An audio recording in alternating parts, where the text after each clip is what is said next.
We have here the Six of Cups energy. Someone here feels this intense magnetic attraction with you. Yeah, that's the vibe. That's the vibe. Let's see more. Yeah, to the point that he or she can't sleep ng maayos at night.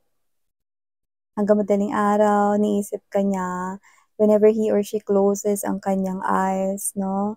Niisip niya yung iyoritong face, no? Inabot na siya rito ng umaga, iniisip ka pa rin niya, no? This person here is parang hindi ka mawala sa kanyang isipan. Yeah, this is something here na napaka-strong. Like a magnet.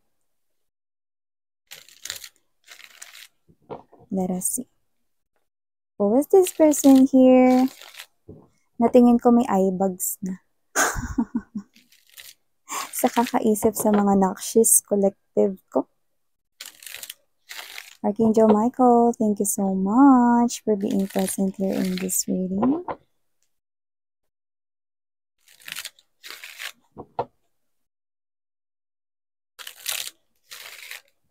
Alright, let's go ahead and check out more informations.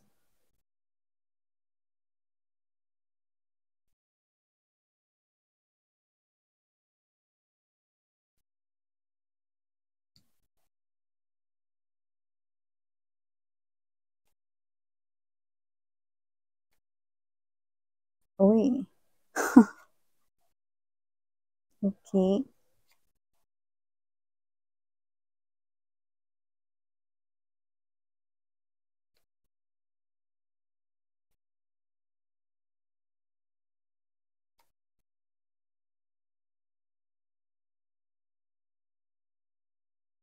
Okay, nice.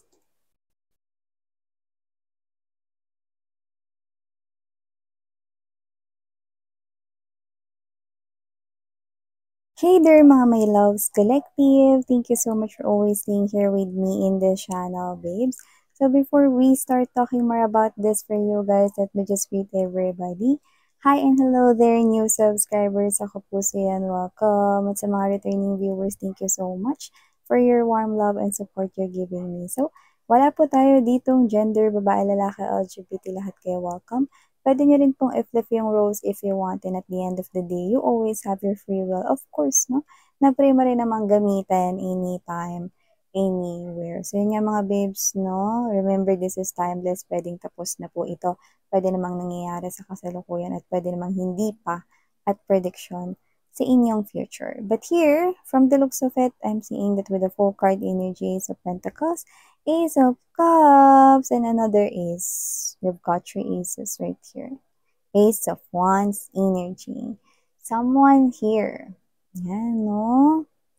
Meron daw siyang newfound crush. Yan yung nakikita ko dito. And let me just get straight to the point. Ang tinutukoy niya dito ay walang iba, kundi ikaw ang kanyang newfound crush, no? So whether this person here is talking with your coworker, yes, I'm picking up more likely office romance or love situation sa loob ng work or career or negosyo. Might be this is your business partner here, but whoever this guy or this woman right here, LGBTQs, of course, you're welcome here as well, sweethearts.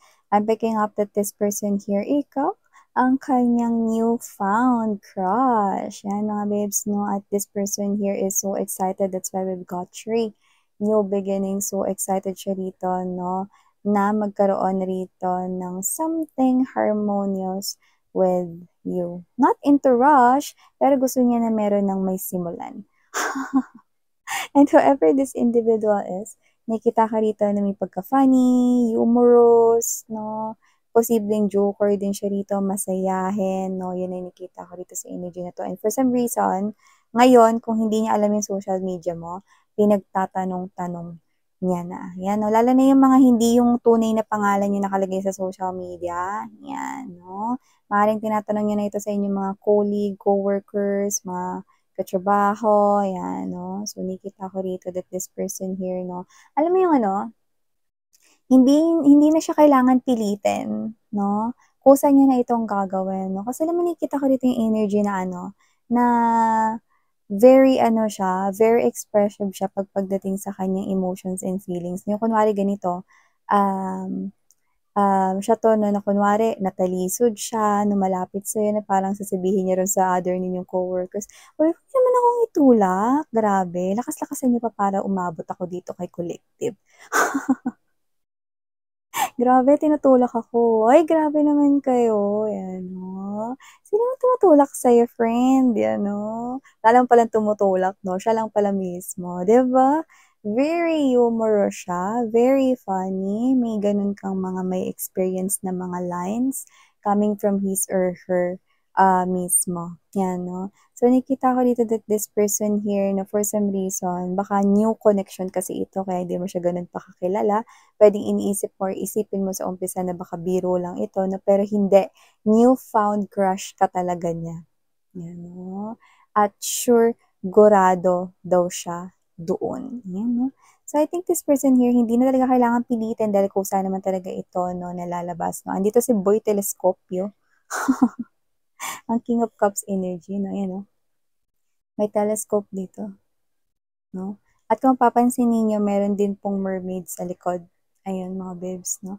So ibig sabihin the King of Cups is someone here who is living in his or her own little island, okay? At hindi po nagpapatinag 'no, kahit na meron pang mga tukso sa paligid. So once na ang kanyang atensyon ng isang individual and that is you, dahil hindi na maagaw yung atensyon niya ng kahit sino man kahit na yun ay nagtataglay pa ng kakaibang kagandahan 'no, yun ang simbolo ng mermaid in the background. So, I do see that this person here 'no, is na-pick mo ang kanyang interest, ikaw ang kanyang newfound crush and this person here is willing to explore 'no, willing to explore ang kanyang magiging emotions 'no, habang nagiging papalapit ng papalapit siya sa'yo, 'yan 'no. Kaya kahit na hindi siya itulak na mga katrabaho ninyo papunta sa inyo 'no, siya mismo ang magtutulak sa sarili niya mga babes 'no, papalapit sa inyo. So this person here nagtatanong-tanong na siya dito about you lalo sa social media mo, especially 'no, kung ayaw niya itong tanungin ng diretso sa'yo na para nga naman makita mo na yung friend request, 'di ba? Nang hindi niya tinatanong sa inyo para pa-surprise. So kung sino man siya, maaaring hindi kayo nagkakalayo ng age, pero lumalabas na yung energy niya is like a child, very, blunt and, pagka-happy siya very showy, 'yan 'no, ng emotions and feelings. Funny, yes, humorous, not posibleng ma-joke din po siya. This person here is very expressive sa kanyang nararamdaman, feelings and emotions. So nakikita ko dito na ito ay magpapatuloy pero posibleng hindi mo muna pansinin sa umpisa with the Eight of Coins energy right here because this is you na meron ka ditong posibleng inaasikaso na related sa iyong work or trabaho. Baka may mga pending ka rito na kailangan tapusin, may mga kailangan ka rito i-prioritize na mga paperworks or mga job na kailangang gawin, yan 'no. But others of you, you could be busy here na with other things 'no. Iba parang may specifically inaayos rito na parang reunion sa family or gathering ng mga friends 'no, may mga gano'n. Baka in charge yung iba sa inyo doon 'no. But that is for few of you only ha, may nakuha tayong gano'n so I need to mention that, okay? Just take how this resonates 'no guys 'no, but more likely your focus here 'no, sa iyong trabaho or meron ka ditong something na inaasikaso, ino-organize 'no, parang may ini-schedule ka 'no. Maaaring event 'yon, related sa family, related sa iyong personal life 'no, ta's may inaasikaso ka ring work. Do'n kita nakikitang nagpapakaburo ng iyong oras at panahon 'no. And nakikita ko rito mga babes 'no, na maaaring kahit ito ay new connection na posibleng napag-uusapan na itong new person baka kayo yung bago diyan sa work na 'yan or baka ito yung bago sa work ninyo, pero napag-uusapan na itong tao na 'to ng mga tao sa paligid ninyo, ng mga katrabaho ninyo, ng mga other ninyong colleagues, coworkers. Bakit? Kasi very much obvious na interesado po siya sa inyo. Uy, tingnan mo si ano 'no, sobrang interesado siya dito kay Collective 'no. Ano kayang nakita niya dito kay Collective, 'yan 'no. Oo, maganda naman si Collective pero bakit ganyan siya, parang masyado siya ata siyang 'yan. Alam mo kung bakit? Kasi kakaiba 'tong ipapakita sa'yo ritong tao na 'to, eh. Kasi siya yung 'di ba 'pag may gusto ka sa isang tao nagpapapansin, 'di ba? Siya mas obvious na mas magpapapansin po siya sa inyo. Yun ang nakikita ko rito because, okay, the Ace of Wands is right next to this, no? Nakikita ko rito that with the Ace of Wands energy, no, this person here has this fiery energy. Doesn't have to be na fire signs lang siya, okay?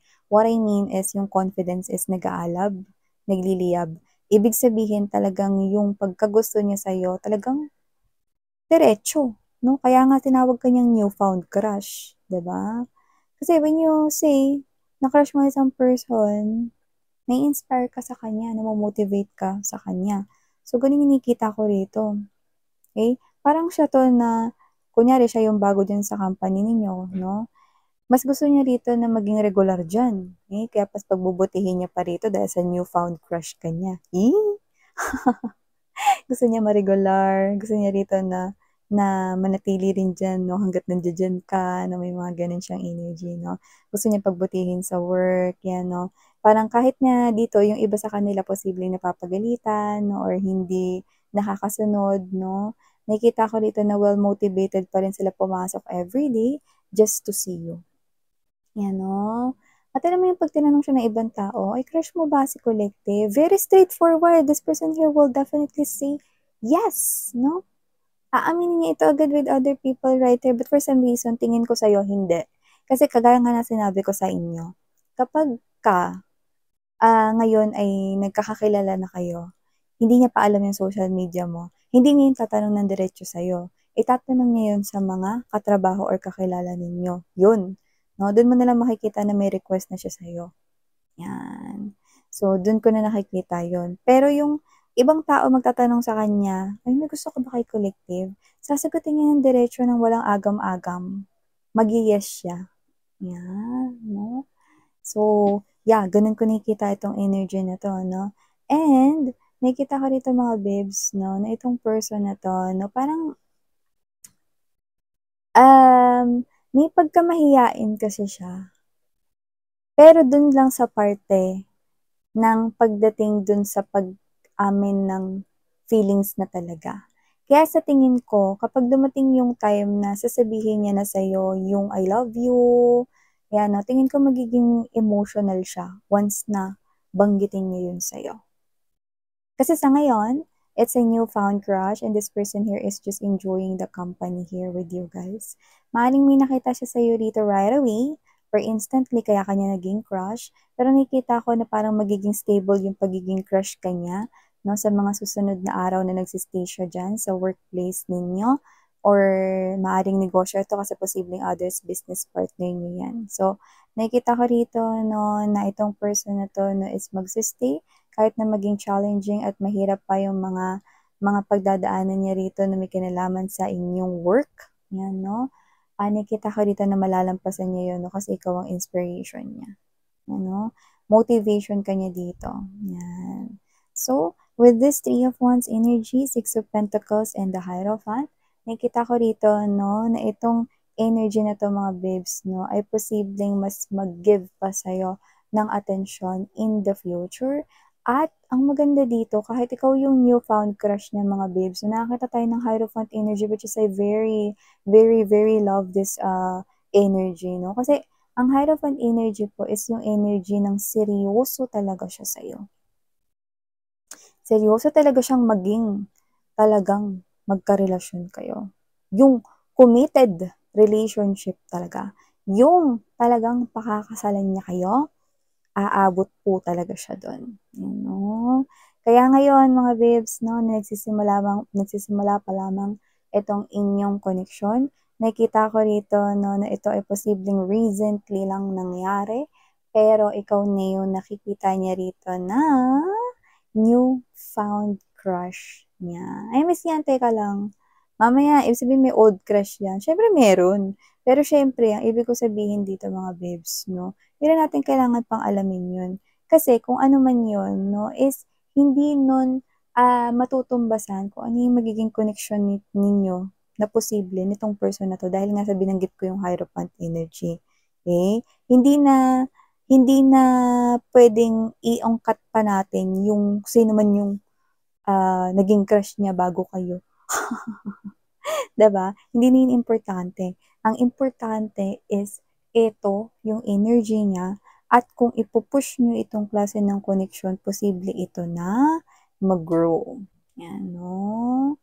Nakikita, yeah, I'm getting that image, no, ng Jack and the Beanstalk, no, if you're familiar with that, no, very popular na story, 'di ba? Ang taas-taas ng stalk, no, at ang laki-laki nun. So, ibig sabihin nun, mga babes, na posibleng mag-grow ito ng mataas, matayog, no, ang inyong connection, at matibay ito, 'di ba?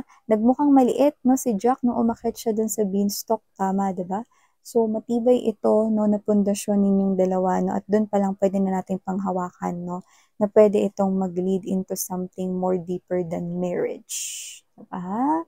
So, yeah, there you go, no? These are all the messages you've got right here coming from this person claiming na ikaw daw ang kanyang newfound crush. Antaray. So, yeah, mga bes, no, stay in love because this person here is in love sa'yo. Thank you so much. Mali ako po siyan. Sarang love and light. 안녕.